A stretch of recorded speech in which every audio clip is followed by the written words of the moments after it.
Welcome to this explainer. We are jumping right into the microscopic warfare and the rigorous clinical care behind alkylating agents. Now, these are a fundamentally powerful class of anti-neoplastic medications. If you're involved in oncology, pharmacology, or if you just want to grasp the monumental effort it takes to fight cancer at the cellular level, you are absolutely in the right place. We're going to break down exactly how these drugs operate, the strict protocols for handling them, and of course, their profound impact on the patient's body. Let's quickly look at our roadmap for today. We'll be covering 1. The mechanism of action, 2. Alkylating agent subtypes, 3. Safe administration protocols, 4. Crucial clinical assessments, 5. Toxicities and side effects, and 6. Essential patient education. All right, let's get into it. Section 1. Mechanism of action. So think of these alkylating agents as forcibly zipping a cell's DNA blueprint completely shut. Once they enter the cell, they cause DNA cross-linking and literal strand breaks. Because those DNA strands get locked together or violently broken apart, the cell absolutely can't be read, it can't be copied, and there's no way it can divide. And this is exactly what makes them so formidable, right?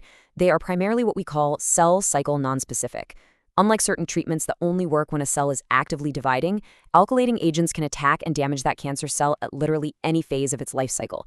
It's a relentless, overarching approach that stops cellular replication dead in its tracks. Section 2. Alkylating agent subtypes. Now, our primary pharmacological weapons here fall into a few specific subtypes. First up, we have the nitrogen mustards, which include drugs like cyclophosphamide, ifosfide, and mechlorothamine. Fun fact, these actually have their roots in World War I chemical warfare, but today they're completely foundational in fighting cancer. Then we have the highly effective platinum compounds, specifically cisplatin and carboplatin, which you're going to see incredibly often in oncology wards. We also rely on nitrosurias, like carmustine, and then a miscellaneous category that rounds things out with heavy hitters like busulfan and decarbozine. Each of these subtypes utilizes that exact same DNA breaking mechanism we just talked about, but their distinct chemical structures determine exactly how the human body processes them. Section 3. Safe administration protocols. Okay, so we know what they are, but how do we safely give them? Administering these medications requires a highly rigorous step-by-step clinical workflow to protect the patient right from the jump. Step 1 is aggressive hydration. This is absolutely paramount to flush the system and protect internal organs from that concentrated toxicity. Step 2 involves antiemetics, basically getting ahead of the severe nausea and vomiting that these agents are notorious for causing. Step 3 demands strict vesicant precautions. We have to ensure the drug stays perfectly within the vein because if it leaks into the surrounding tissue, it causes severe blistering and tissue damage.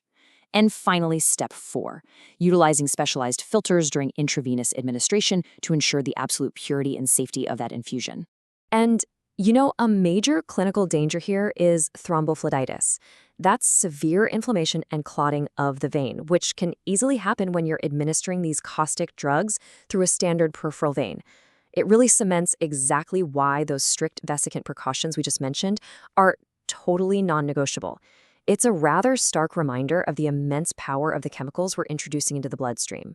Section 4. Crucial clinical assessments.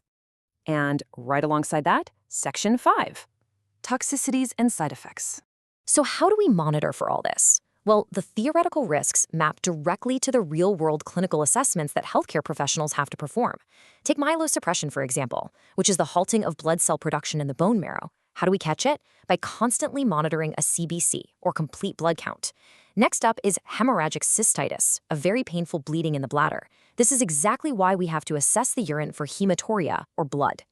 Moving down the list, these drugs can cause nephrotoxicity, meaning kidney damage, and ototoxicity, which is hearing damage. Therefore, we've got to draw renal and hepatic labs and even perform audiometry hearing tests. Finally, for risks like pulmonary fibrosis or lung scarring, we rely heavily on baseline and ongoing pulmonary function tests. You see, every single toxicity has a corresponding mandatory assessment. It's a really tight system of checks and balances. Section 6. Essential patient education. Ultimately, patient education is a critical shield here.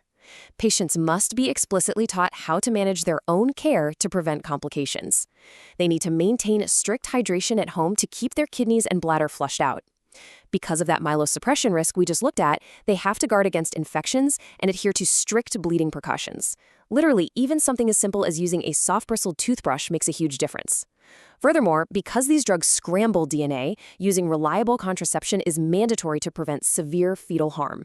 And crucially, they must understand specific contraindications. For instance, if a patient is on the alkylating agent procarbazine, mixing that with alcohol or tyramine-rich foods can trigger a highly dangerous systemic interaction. The patient's own knowledge is, without a doubt, their first line of defense. As we wrap up this explainer, I want to leave you with a final, profound question to kind of chew on. How do we balance the total eradication of a disease with the preservation of the patient's quality of life? We've seen how alkylating agents relentlessly destroy DNA to stop cancer, but we've also seen the massive clinical protocols, the heavy toxicities, and the intense vigilance required just to keep the patient safe through it all. It is a very delicate, highly structured human balance, and understanding that balance is really what makes oncology care so deeply complex and so incredibly vital. Thank you so much for joining me on this deep dive, and as always, keep asking the big questions.